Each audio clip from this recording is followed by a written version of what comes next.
Ya, Hilang kowe. hilang. Hadir dok. Hadir kok hilang. Kowe hilang. Jangan. Salah muter kamera. Oh, ya kamera. Malam Mbok arahno nang ndi iku? kamera depan, dok. Kamera belakang. Gimana nih kabarnya? Baik, Rahel gimana Rahel kabarnya? Alhamdulillah baik. Lumayan padat urusan ini. Sebetulnya kan gini, Rahel, kalau ngundang aku tuh biasanya gini, bahaya ada Dokdes itu. Dokdes kalau lihat aku pasti marah-marah masalahnya. Bahaya tuh. Aduh, bahaya tuh. Oke. Jadi sebelumnya ini sebenarnya saya nggak tahu ya nih judulnya menyambut akhir tahun. Saya pikir akhir tahun disambut gitu ya. Padahal sebenarnya udah berakhir juga gitu. Kita udah mau ganti tahun gitu. Tapi itu ini idenya kowe. Idenya kowe mesti yang aneh-aneh gitu.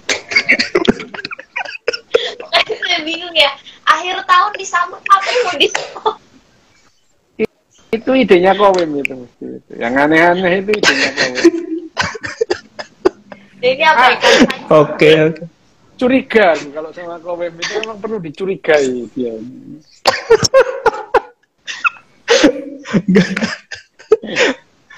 Patut dicurigai dok ya, patut dicurigai, harus dicurigai, harus malah harus ya, harus dicurigai. Kowe itu pokoknya curigai. Apa yang jadi judul itu bisa jauh dari judulnya tuh. Kowe itu judulnya sama pertanyaannya itu bisa beda jauh itu. Bumi sama langit. Makanya hati-hati. Oke. Gantian nih. Berarti intinya harus hati-hati sama kita berdua. Hati-hati sama kita berdua pokoknya. Hati-hati sama kowe. Ya ini yang mau kita bicarakan apa ini? Itu makanya akhir tahun disambut gitu ya. Tapi gini deh, sekarang kan memang kalau misalnya kita bicara tentang menyambut awal tahun ya sebetulnya gitu. Kan mungkin banyak orang yang membicarakan resolusi. Aku kedepannya mau jadi ini nih. Nah, mungkin kita bahas dulu deh kalau secara makna kehidupan untuk awal tahun tuh sebenarnya gimana sih, resolusi yang sebenarnya tuh gimana sih? Mungkin dari situ dulu kali dokter. Ya ini aku nanya, Mem, kamu punya resolusi nggak, Mem? Kok Mem? Resolusinya tetap hidup dok. Resolusinya tetap hidup tahun depan. Ya sebetulnya ya resolusi itu seperti orang kalau sekolah itu ya, sekolah naik kelas atau terus kemudian dari SMP lulus terus diterima SMA. Itu semua orang selalu bilang gini, wis aku nanti niat sekolah. Tapi itu ya pada saat diterima begitu hari pertama ya balik seperti biasanya. Itu kehidupan kita tuh ya, gitu orang itu nggak akan berubah gara-gara besok saya akan berubah loh. Kamu tuh mau berubah jadi Power Ranger apa gimana? Nggak ada lah orang berubah gara-gara tekad, itu nggak ada gitu ya. Ya misalnya misalnya nih, aku resolusi tahun ini resolusi lah ya wes resolusi ket biar resolusi tok aja, nggak ada perubahan itu ya. Ya tapi ya memang kehidupan itu seperti itu. Tapi kalau misalnya maknanya apa tahun baru itu ya, misalnya tahun baru itu adalah alasan bagi kita untuk melakukan tindakan ekonomi lebih cepat tuh. Itu yang terbukti gitu ya. Itu yang terbukti. Saya pernah waktu masih umur 11 tahun, 12 tahun itu pernah menganggap gini. Orang-orang ini pemborosan ya gitu. Pemborosan. Malam tahun baru, malam lebaran mereka harus mengeluarkan duit untuk misalkan muter-muter takbiran ya. Terus malam-malam tahun baru itu muter-muter pakai kembang api, itu pemborosan duit itu ya, pemborosan bahan bakar. Itu dulu itu ya. waktu saya belum membaca bukunya Karl Marx yang namanya Das Kapital itu. Nah, pada saat saya itu membaca bukunya Karl Marx Das Kapital pada saat saya umur 14 tahun, pikiran saya jadi berubah. Ya, justru itu yang membuat ekonomi itu bergerak. Gitu. Jadi ya, malam tahun baru ekonomi bergerak gitu. Ada orang yang menjual trompetnya gitu ya, ada orang yang menjual makanannya gitu. Trompet itu kalau misalkan itu kertasnya saja, itu nilai intrinsik kertasnya itu kecil gitu. Tapi begitu dijadikan ke trompet, nilai nominalnya jadi besar gitu ya. Jadi orang bisa menjual trompet hanya di tahun baru gitu ya. Kenapa? Nah, ya motivasi untuk beli trompet itu ya tahun baru, dibeli tetet, besok ya dirusak gitu ya. Loh, nggak apa-apa gitu. Loh, itu buang-buang uang, bukan buang-buang uang. Justru kita membelanjakan itu, meningkatkan nilai gitu, meningkatkan nilai. Jadi akhirnya ya karena tindakan-tindakan ekonomi seperti itu yang dunia yang dikendalikan oleh yang namanya kapitalisme konsumerisme ini, ya akhirnya ya itu mendorong bergeraknya roda ekonomi. Ya, jadi sama hari-hari keagamaan, perayaan 17 Agustus itu bukan pemborosan, itu bergerak ekonominya. Tukang sablon jadi dapat penghasilan ya, terus kemudian ada panggung 17-an, semua orang mendapatkannya. Sama dengan kalau kemudian misalnya kegiatan keagamaan, akekah gitu ya. Kambing itu kalau 1 ekor kambing harganya katakanlah 10 atau 15 juta deh gitu ya. 15 juta kambing yang belum disembelih gitu ya. Ya, yang belum disembelih itu ya katakanlah 15 juta. Begitu dipakai akikon dia itu disembelih, terus kemudian dimasak jadi gulai ya, itu nilainya meningkat gitu ya, nilainya jadi meningkat.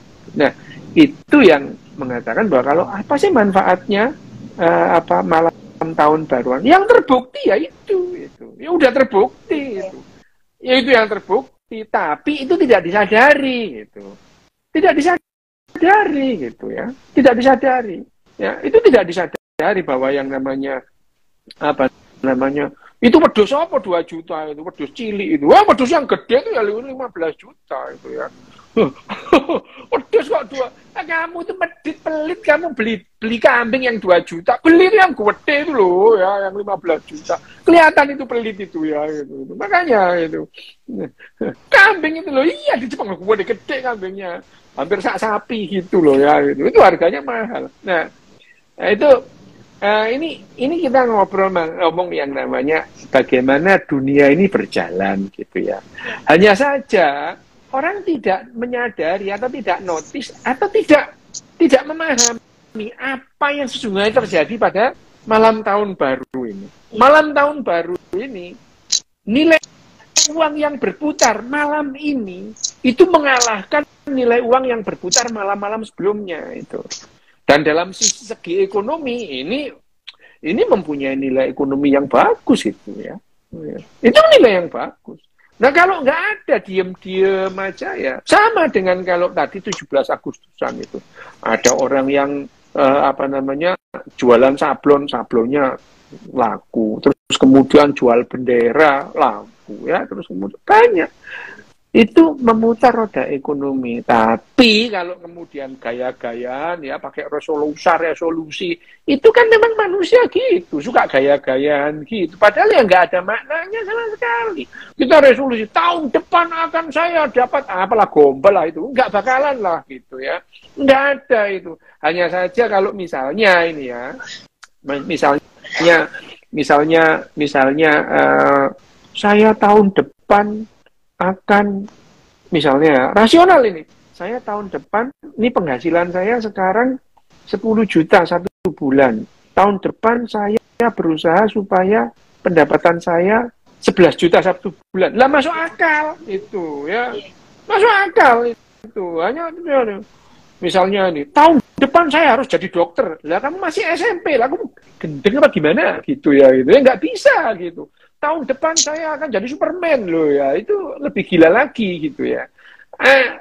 Apalagi tapi yang namanya resolusi itu ya memang sebetulnya untuk menghibur diri aja sih. Ya nggak apa-apa juga, nggak apa-apa. Menghibur diri itu kan boleh. Gitu. Gimana Mem? Kalau kamu ayo resolusi jihad ya apa?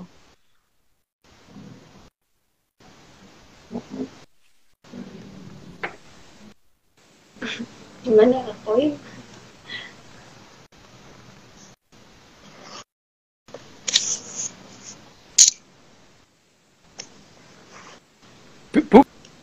Bisu kan, bisu. Kau bisu ah, wes iki kau iki.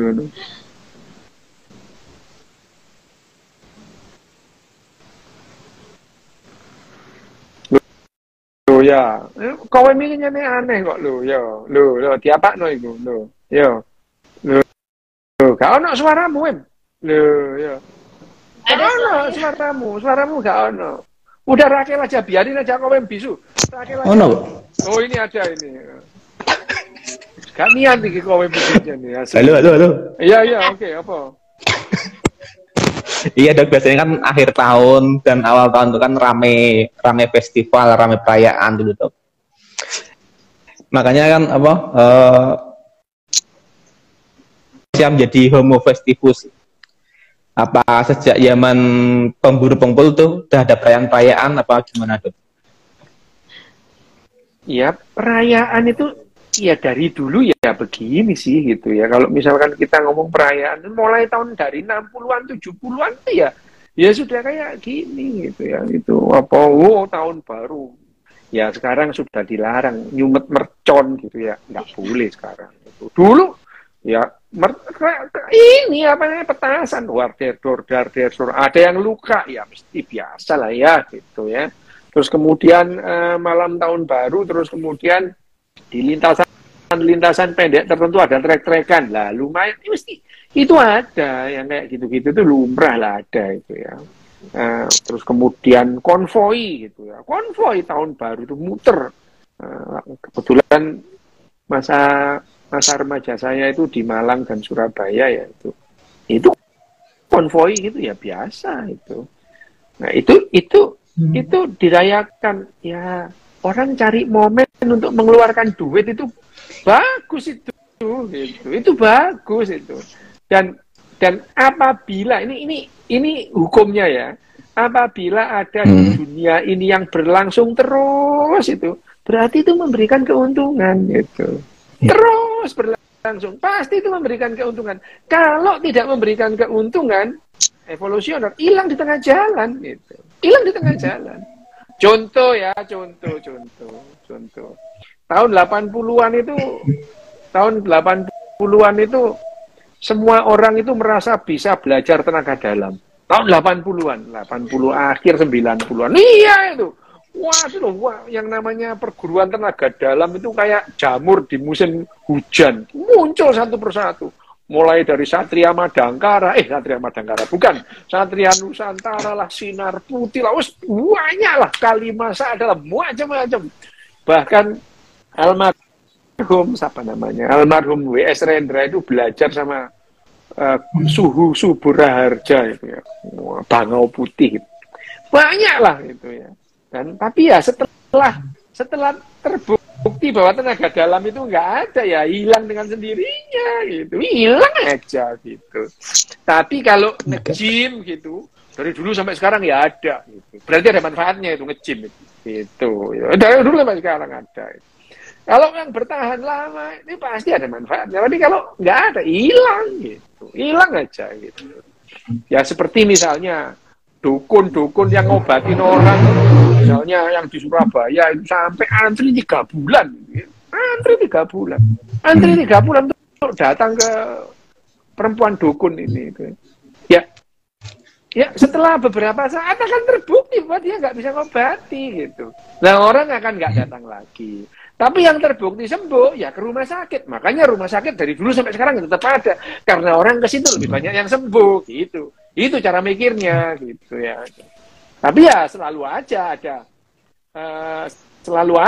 yang baru. Agama ada manfaatnya. Wong jelas bertahan ribuan tahun ya pasti ada. Ribuan tahun. Iya ada manfaatnya itu.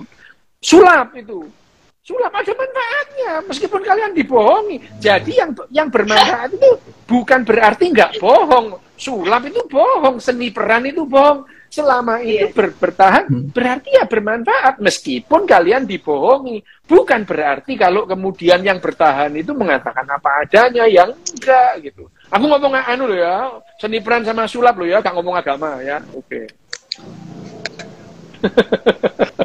Yang membohongi tadi kan sabar dok, sabar. Ya, aku yang bilang membohongi tadi kan seni peran sama sukan sulap. Agama aku sulap, ya. Oke. Gimana Rahel? Ada yang tanyakan nggak Rahel?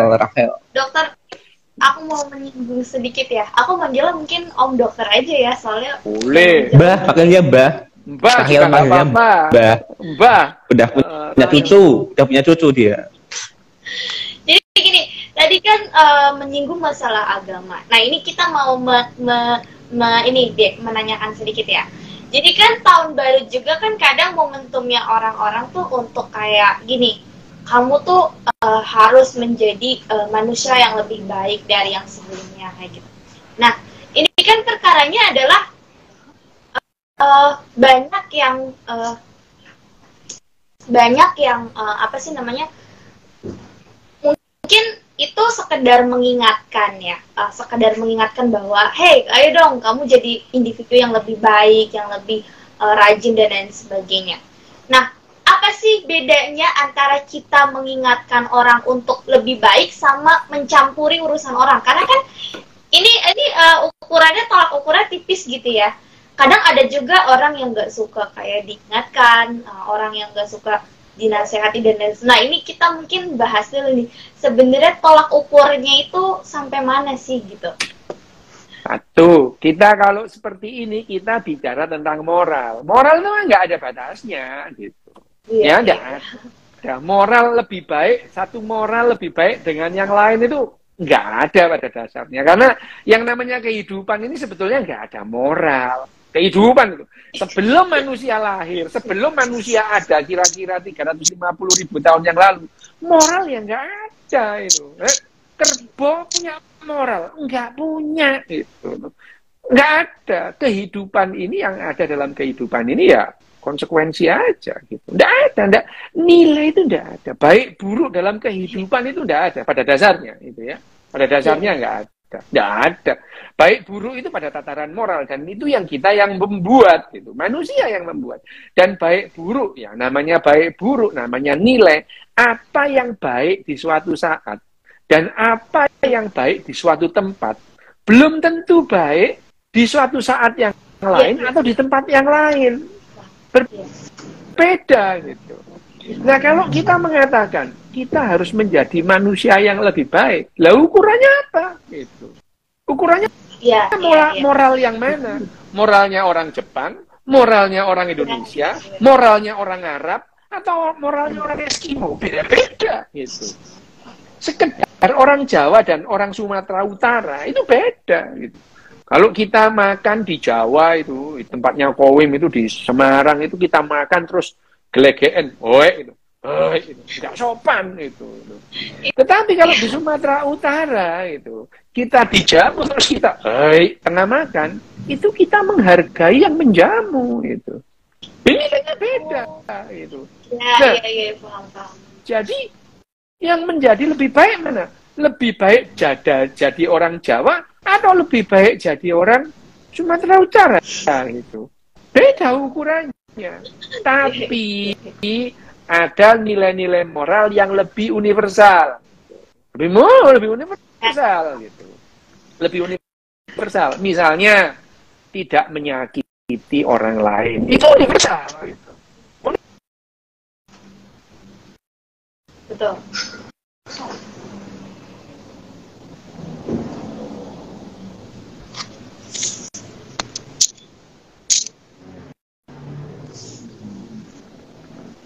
ini Dokdesnya kok mana ya, Dokdes diam aja. Sinyalnya terganggu dia. sinyal kayaknya ya. Ini. Ada enggak? Udah ketemu lagi? Halo. Nah, ada. Nah, ada. Ada. Iya. Ada. Nah, itu tapi ada nilai-nilai moral yang lebih universal ketimbang nilai-nilai moral, misalnya nilai-nilai moral, nilai-nilai moral misalnya nilai-nilai moral kedaerahan Jawa, terus kemudian Sumatera, terus kemudian Sunda, itu nilai-nilai moral kedaerahan. Tapi kita mulai punya nilai moral bersama, nilai moral Indonesia. Iya nggak? Nah iya, gitu ya. Jadi ada nilai-nilai moral itu kesepakatan aja. Moral itu kesepakatan, gitu. Jadi kesepakatan apa yang dianggap baik oleh orang Jawa belum tentu dianggap baik oleh orang Sunda. Iya, betul. Ya, apa yang dianggap baik oleh orang Arab belum tentu dianggap baik oleh orang Jawa. Gitu. Iya, betul. Orang Jawa sekarang tahun 2022 yang dianggap baik di Jawa tahun 2022 belum tentu dianggap baik atau dianggap buruk oleh orang Jawa abad ke-18 itu. Ya, jadi sekarang kalau kita akan menjadi lebih baik. Ukurannya apa? Gitu. Ukuran universal. Iya. Tapi kalau ukuran universal ya tidak menyakiti orang lain, itu yang tidak setuju akan lebih sedikit gitu. Tentu tetap ada orang yang tidak setuju gitu. Bahwa tidak menyakiti orang lain itu adalah nilai moral yang baik secara universal. Ada yang nggak setuju gitu. Ada yang nggak setuju karena ada orang yang merasa berhak, loh enggak, tetap gitu. Menyakiti orang lain kalau perlu diperlukan ya harus dilakukan. Gitu. Iya. Ya, jadi tapi itu lebih universal. Tapi tidak berarti bahwa tidak menyakiti orang lain itu adalah hukum tertinggi. Enggak itu. Enggak, kesepakatan aja gitu. Sekarang itu misalkan alam semesta itu tidak ada moral gitu. Alam semesta ini gitu. Alam semesta. Misalnya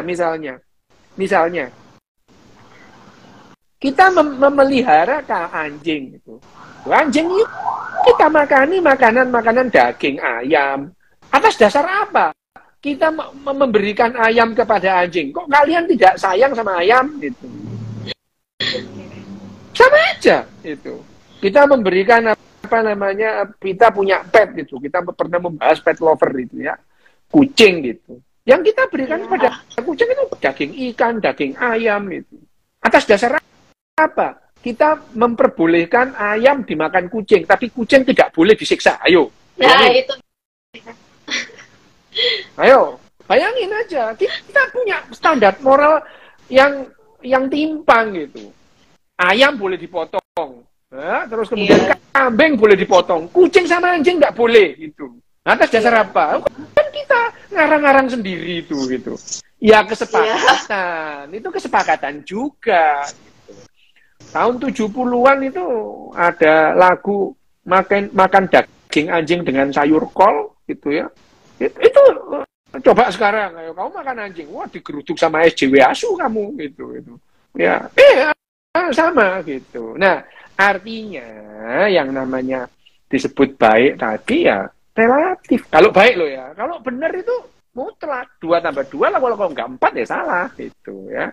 Iya. Tapi kalau baik buruk itu relatif itu dan bisa beda tapi sama-sama baiknya gitu ya.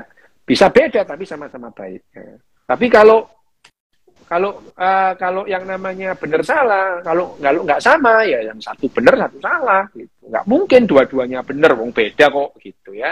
Nah, tapi ada hal-hal yang ukurannya moral tadi. Ya, kalau kita ngomong kita akan menjadi manusia yang lebih baik, ukurannya moral gitu.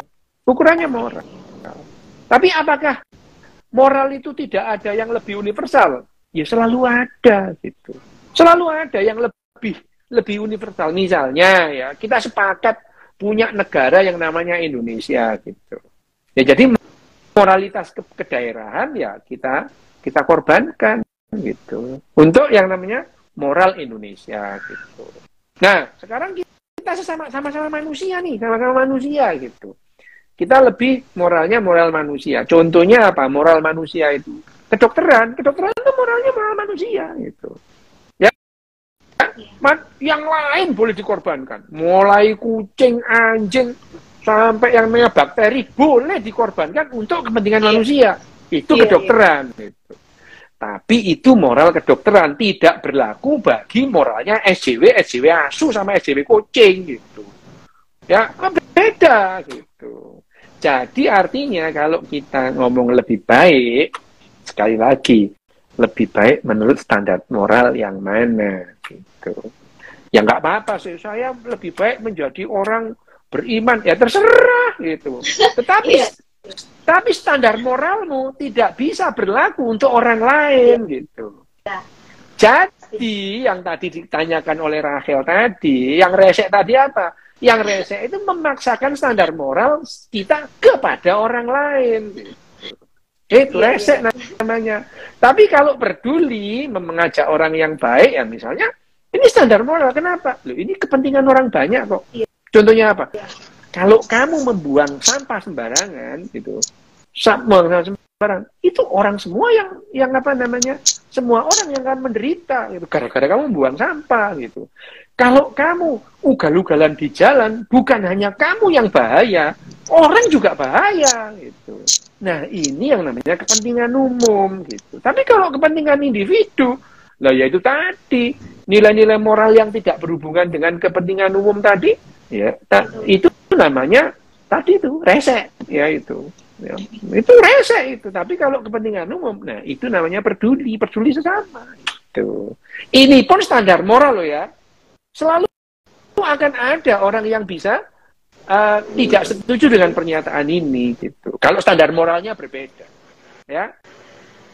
Kalau standar moral saya adalah standar moral kepentingan yang lebih tinggi, kepentingan bersama itu diutamakan. Itu standar moral itu. Itu standar moral gitu. Standar moral. Tetap aja itu standar moral. Sekedar mengingatkan. Lah urusan pribadi kok itu ya. So, urusanku itu. Aku mau nyukur kumisku 1 cm, 2 cm, dan terserah aku gitu. Kamu ngemelok gitu. Ya, itu adalah urusan-urusan pribadi. Nah, yang dianggap urusan privat hari ini gitu. Itu berbeda dengan apa yang dianggap urusan privat 15 abad yang lalu gitu. Itu. Luar biasa nih dokter ya.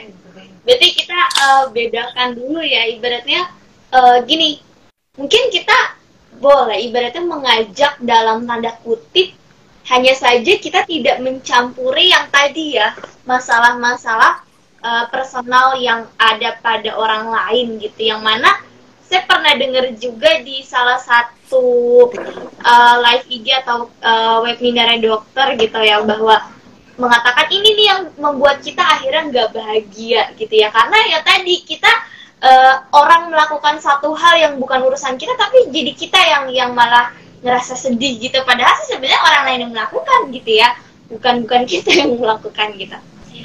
Oke. Mungkin Kak Koim ada mau tambahin atau mau ngasih pertanyaan? Enggak sih. Cuman mau kembali lagi dok. Tadi kan pertanyaan itu belum dijawab dok. Apa? Sejak kapan manusia itu memulai perayaan? Sejak kapan? Awal perayaan. Perayaan itu manusia itu merayakan banyak hal sejak lama gitu ya. Bahwa kalau kita melihat bukti-bukti perayaan itu ya, kalau kita melihat, misalnya, melihat sebuah situs purbakala di mana kita mendapatkan tanda-tanda misalnya upacara. Loh itu perayaan loh itu. Perayaan. Misalnya, kita di Gua La Croix, di mana di Prancis itu ya. Di Prancis itu ada gua yang menggambarkan orang sedang berburu bison gitu ya gitu. Itu perayaan itu. Artinya dia merayakan keberhasilan manusia mengalahkan bison gitu ya. Itu dirayakan itu. Dirayakan. Tapi kalau tahun baru ini ya itu baru aja sih gitu. Karena misal tahun ini ya, jangan dikira kita itu punya konsep tahun dulu, nggak punya itu. Konsep tahun kita itu berubah-ubah, misalnya. Kenapa bulan kita itu ada 12 itu. Mulai Januari sampai Desember gitu ya. Mungkin bertanya-tanya, Okto itu kan 8. Kenapa kok bulan ke-10? Gitu ya itu. Okto itu kok 8. Kok bulan ke-10? Desember itu desimal itu 10. Kok bulan ke-12 gitu. Ya. Karena awalnya ini bulan-bulan ini memang 10. Orang Romawi dulu bulannya 10, mulai Maret sampai Desember gitu. Januari Februari itu belakangan ditambahi oleh Julius Caesar. Itu aja gitu. Nih ya kalau misalnya disesuaikan dengan tapi kalendernya orang Syria, orang Mesopotamia memang 12 gitu ya. Memang 12 karena orang-orang Babylon, orang-orang Mesopotamia memang bilangan dasarnya bilangan dasar 12 itu. Memang bilangan kita ini sekarang bilangan dasar kita bilangan 10 gitu. Tapi orang-orang Sumeria dulu, orang-orang Sumeria itu matematikanya, hitung-hitungannya bilangan dasar 12 gitu. Makanya mereka itu membagi langit itu menjadi 12 sektor yang disebut zodiak itu gitu. Nah, jadi kita itu sekarang ya Aquarius sampai Sagittarius itu ya kepengaruh orang-orang Sumeria gitu. Nah, awalnya pun orang-orang Romawi, karena orang Romawi bilangan dasar 12, bilangan dasar 10. Loh, dulu bulannya orang Romawi itu ya 10 gitu, mulai Maret sampai Desember gitu. Maret sampai Desember, makanya desimal itu 10. Kemudian Julius Caesar itu nambahi Januari sampai Februari jadi 12. Tapi hitung-hitungannya juga ngaco juga gitu. Baru terus kemudian dilengkapi disempurnakan oleh Paus Gregorius. Makanya kalender kita itu namanya sekarang kalender Gregorian. Itu abad ke-17, itu masih baru gitu loh ya. Jadi orang dulu apakah mereka itu memperingati itu 12 Januari, 1 Januari, Januarinya aja nggak ada gitu.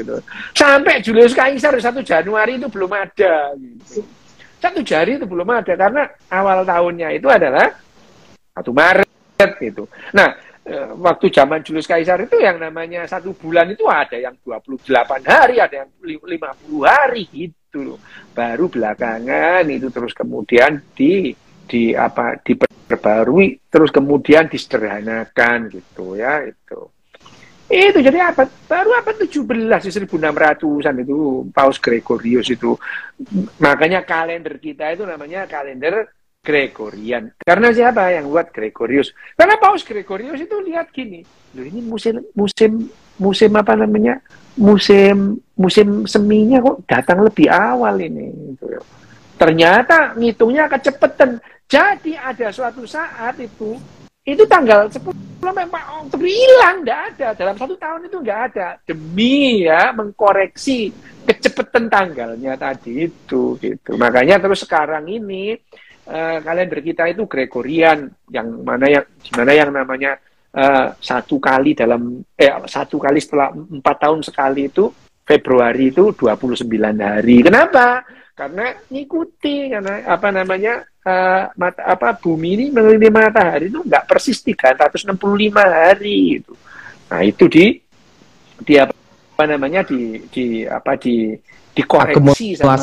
dikoreksi oleh Paus Gregorius hitung-hitungannya. Makanya sekarang ini kalender Masehi kita itu kalender Gregorian namanya. Nah, Januarinya mulai kapan? Tuh, mulai Julius Caesar dulu. Januari, sebelumnya nggak ada. Jadi kalau misalkan peringatan tahun baru itu ya pasti ya setelah zamannya Julius Caesar lah tahun baru ya gitu. Sebelumnya ya nggak ada itu. Tapi kalau perayaan itu, manusia memang hobi perayaan dari dulu. Dan itu yang membuat manusia itu memutar roda ekonomi lebih cepat karena perayaan gitu. Tuh. Wah, silakan Rahel. Ayo pertanyaan, Wen, kok Rahel, wah iki ngono. Aku wes, aku udah. Jangan sabar. Emosi aku lek delok kowe kudu tak lakban ae. Lambene kowe iki ngono. Ini Om Dokter, saya mau nanya, ini kan masalah tahun baru itu kan mungkin ada yang merayakan, ada juga yang tidak gitu ya. Ini kan kita hidup di negara yang mana berbeda-beda, apalagi misalnya yang tidak merayakan juga kan pasti memiliki alasan tertentu. Atau yang merayakan juga pasti memiliki alasan tertentu. Ini kan sebenarnya kita dituntut untuk toleransi ya. Nah sebenarnya kita kalau ngomongin masalah toleransi gitu ya antar sesama manusia dalam menyambut tahun baru ini, apalagi kan pasti ada juga orang yang mempeributkan kenapa harus ada kembang api dan lain-lain sebagainya. Mungkin dari sisi Om Dokter bisa jelasin dulu nih, maksudnya yang dimaksud dengan toleransi dan lain-lain sebagainya itu seperti apa sih gitu ya. Sedangkan kita sering banget menggaungkan kata-kata toleransi gitu. Pada dasarnya manusia itu tidak bisa toleransi. Tidak bisa. Toleransi itu bukan ciri dari manusia, bukan ciri dari Homo sapiens. Itu bukan. Okay. Manusia itu, Homo sapiens ini, sudah cukup alasan untuk saling bunuh-membunuh hanya gara-gara beda aksen bahasa. Cukup. Beda aksen bahasa. Orang bisa bunuh-bunuhan. Beda warna kulit. Orang bisa bunuh-bunuhan. Beda agama. Malah harus. Gitu ya, itu harus. Yeah. Itu ada perintahnya. Itu. Ada perintahnya. Itu. Jadi ada keharusan membunuh orang yang beragama lain. Pada agama-agama tertentu itu ada. Itu. Jadi pada dasarnya manusia itu memang sulit bertoleransi. Itu. Tapi untungnya ada yang namanya uang. Uang ini adalah puncak toleransi manusia. Orang boleh agamanya beda, tapi kalau soal uang sama keyakinannya tentang uang ini. Gitu, ya. Ini jadi untungnya kita punya uang yang bisa menyatukan orang yang berbeda keyakinan, beda agama, gitu ya. Beda agama kalau soal uang sama gitu. Kalau kita beli misalkan di swalayan, nggak pernah memperhitungkan ini yang punya swalayan ini orang agamanya agama Zoroaster apa agamanya Hindu, enggak itu. Beli aja gitu ya. Jadi kalau kita ngomong toleransi, uang adalah puncak toleransinya itu ya. Jadi bolehlah kalian ngomong, wah yang namanya ini apa namanya ini tidak sesuai dengan trompet tidak sesuai dengan budaya kita. Alah terserah, tetap aja orang buat trompet jualan tetap laku. Kamu nggak setuju ya nggak apa-apa, terserah itu. Kamu nggak mau trompet, memang aslinya nggak duit aja, terserah lah itu, nggak usah gaya-gayaan gitu ya, nggak apa-apa itu. Oh, enggak apa-apa. Trompet itu bukan budaya Indonesia. Lah perasamu itu ya, yang budaya Indonesia itu yang mana itu. Itu adalah tapi orang dari tahun ke tahun, dari masa ke masa selalu punya bahan omongan soal beginian itu ya. Itu bukan barang baru, itu dari saya kecil sudah ada kayak gitu. Sudah ada kayak gitu. Ya, trompet bukan budaya kita, tapi begitu naik sepeda motor, naik mobil tantin, nah itu bukan trompet namanya, gitu ya itu gayanya itu, ya itu, tapi ya wajar dalam suatu komunitas, dalam suatu kehidupan, terus kemudian ada yang menyuarakan seperti itu, wajar, nggak apa-apa, itu selalu terjadi. Karena pada dasarnya manusia nggak bisa toleransi. Tapi kalau sudah perkara uang, ya udah nerima dia itu. Jadi ya untungnya kita punya uang, gitu ya. Untungnya manusia akhirnya menemukan konsep uang, gitu ya, yang bisa menjembatani berbagai macam budaya, menjembatani berbagai macam agama itu. Sama waktu itu ya, ini sebagai contoh pada saat masa inkuisisi. Inkuisisi itu pada saat yang namanya Ratu Isabella itu menaklukkan Andalusia. Hancur lah, sudah ya. Hancur lah ya orang-orang selesailah apa namanya hegemoni orang Arab di Spanyol waktu itu. Itu orang Islam memang dipersekusi memang itu. Kalau nggak mau masuk Katolik atau nggak mau masuk Kristen, diusir atau dibunuh. Memang iya gitu. Dan kemudian orang-orang menggunakan orang-orang Spanyol membuat koin itu bulat-bulat itu gambarnya, kalau nggak gambarnya Bunda Maria, Yesus atau Ratu Isabella gitu. Ratu Isabella. Hanya saja mereka sadar mereka itu butuh duit itu berdagang dengan orang-orang Arab itu. Dan orang Spanyol waktu itu membuat koin tapi bentuknya kotak. Bentuknya persegi kotak gitu. Itu tulisannya kalimat syahadat gitu.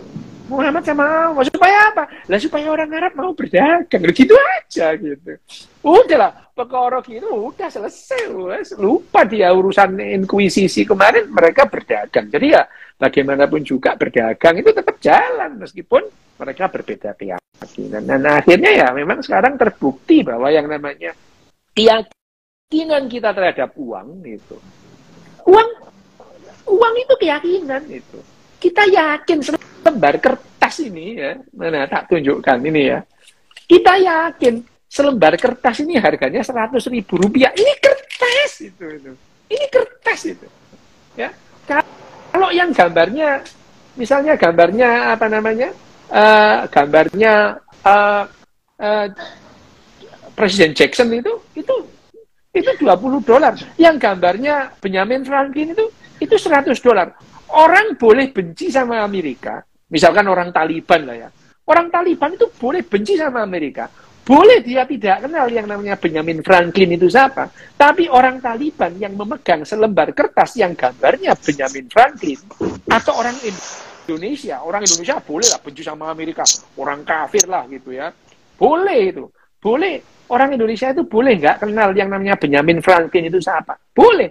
Tapi orang Indonesia yang memegang uang gambarnya, selembar kertas namanya gambarnya Benjamin Franklin, ada tulisan In God We Trust itu. Orang Indonesia itu yakin yang dipegang itu 1.500.000 sekian. Dibawa ke seluruh dunia keyakinannya sama. Itu. Jadi keyakinan yang paling tinggi manusia adalah keyakinan terhadap uang. Gitu. Kalau terhadap Tuhan boleh beda-beda. Terhadap agama boleh beda-beda, tapi terhadap uang sama itu.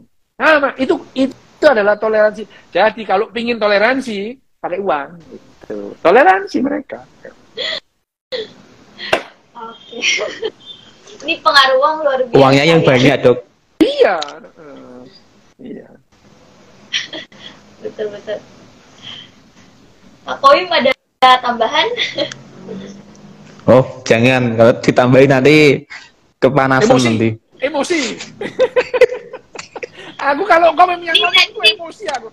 Nggak tahu komen di kolom komentar. Kenapa selamat Natal dilarang? Maksudnya ucapan selamat Natal dilarangnya ada pertanyaan. Ya nggak apa-apa. Oh, gini loh, orang melarang itu ya biasa sama misalnya ini ya. Kalau soal larang-melarang gitu ya, larang-melarang itu biasa. Di Jawa Timur itu jancuk matamu pedas, itu biasa. Tapi kalau itu di Solo atau di Jogja itu dilarang gitu. Ya dilarang gitu. Itu dilarang. Ya, kalau ada orang melarang misalnya, selamat Natal itu enggak boleh. Ya lumrah gitu. Orang ngomong begituan gitu.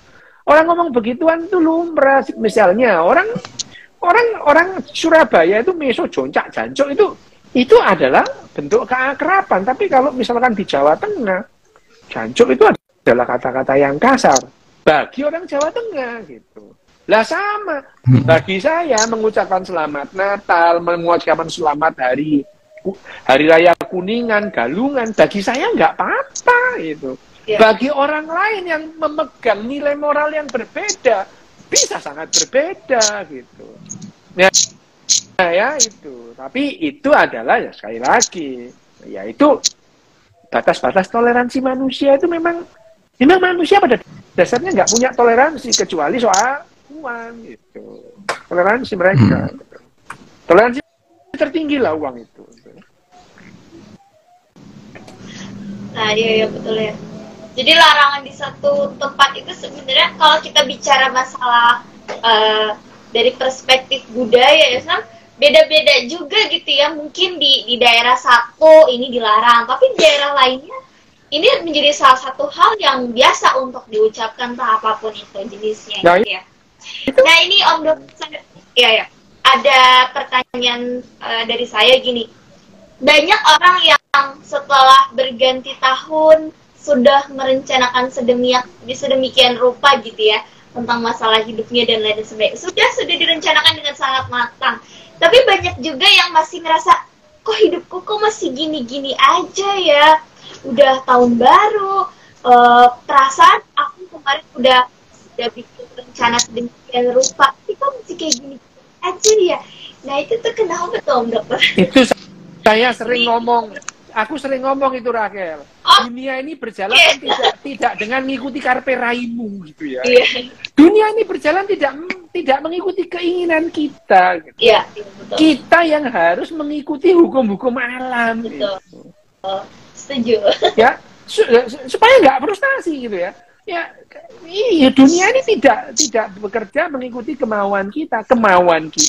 Hidup kita ini berjalan sesuai dengan hukum alam. Lah kalau keinginan kita itu berlawanan dengan hukum alam, ya geblek namanya gitu. Frustasi sendiri gitu ya. Jadi dan tapi ya banyak sih orang itu sampai sekarang itu ya keyakinannya melawan hukum alam itu ya biasa. Tidak ada yang tidak mungkin. Lah itu kan melawan hukum alam, loh.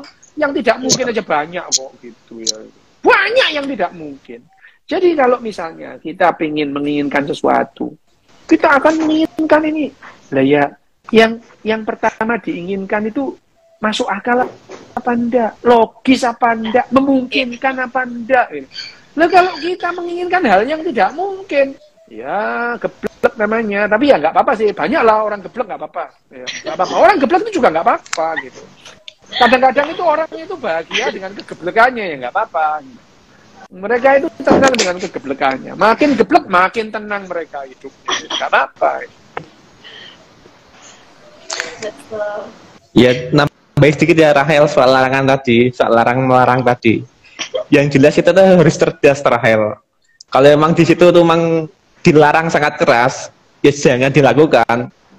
Bisa membahayakan nanti. Itu aja sih saranku. Oh ya, itu Kowem itu cerdas dia itu, cerdas secara sosial gitu. Dia Kowem ini cerdas emosi, cerdas sosial gitu. Ya, meskipun ya kognitifnya nggak cerdas amat gitu ya. Nggak apa-apa gitu. Nggak apa-apa gitu ya.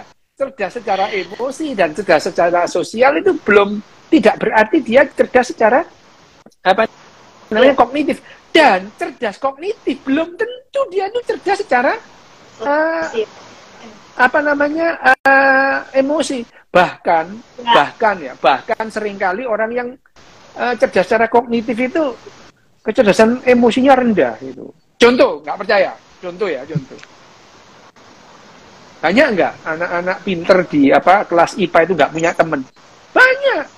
Itu pinter ya, nggak punya. Iya, banyak. Nggak bisa bergaul gitu ya. Itu menunjukkan dia nggak cerdas secara emosi, kan? Cerdas sosial. Dan kemudian setelah setelah kemudian kuliah terus lulus, yang jadi bos-bos itu yang dulu nakal itu ya. Anak IPS nakalnya jadi bos itu ya. Terus itu anak-anak IPA-nya itu jadi pegawainya gitu. Ya nggak cerdas secara sosial dan secara emosi itu. Kowem itu cerdas secara emosi dan sosial gitu. Kadang-kadang nggak play. Orang kadang-kadang sering gaplek dong, sering. Bikin emosi, aku kalau sama Kowem itu. Aku emosi sama Kowem. Emosi aku. Sabar, masih umur. Tapi nggak apa-apa. Belum tahun baru, Dok. Kalau sama Kowem itu, waduh puas itu. Habis selesai itu aku puas, misuh itu. Puas aku itu. Bahaya ya, masuk pelampiasannya Dok sing aku. Masa jadikan pelampiasan aku. Tapi yo, Kowem itu yo, gendengnya itu luar biasa loh. Habis gitu ya, hari Selasa, hari Rebo gitu. Dok, Jumat ada waktu nggak? Loh gitu, padahal masih tak pisu-pisu loh gitu. Iya itu. Buka kartu ya, buka kartu. Hari Selasa, hari Rebo itu, Dok, besok Jumat kita ngomongin ini ya, Dok. Yo, aku gitu. Yo, aku gitu. Emang kau ini. Ini sudah loh, sudah berapa ya, jam? Silakan Rahel. Rahel, waktunya habis ini. Oh ya, hampir habis Rahel. Gimana Rahel? Ada tutupan? Tapi udah luar biasa sekali. Dokter, nanti saya mungkin next time ya, tanggal di bulan-bulan April, sekitar tanggal 2, katanya kan menyambut Hari Autis nih. Nah, saya tuh sebenarnya ya, bagus. Teruskan. Sama, iya. Saya lagi terobsesi sama pembahasan autis dan memang ini menyangkut sekali dengan diri saya gitu ya. Jadi saya pengen banget bahas karena kan kemarin pembahasan kita udah sempat tertunda nih gara-gara terpotong waktu. Nanti boleh kita bikin edisi kedua. Ya, kalau apa nanti? Ya oke, kita ngomongin autis. Yang contohnya yang autis itu kawem tuh loh, autis. Kalau aku enggak. Ya tapi saya juga dulu kesulitan komunikasi juga, dokter. Terus lanjut. Yeah. Kalau kawem itu autis, kalau aku enggak autis. Ketemu awas Dok. Kalau ketemu awas Dok. Iya Wim, aku katanya ke Semarang Wim. Ayo Wim, ketemuan Wim. Ke Semarang Wim. Oke, lanjut. Tak tunggu. Iya Wim, sip Wim. Oke. Ya Rahel silakan. Oke, ditutup. Katanya ini juga udah hujan. Oke dokter. Ya. Dokter selamat malam. Oke Rahel ya. Ya, makasih Rahel, makasih. Ya, makasih Rahel.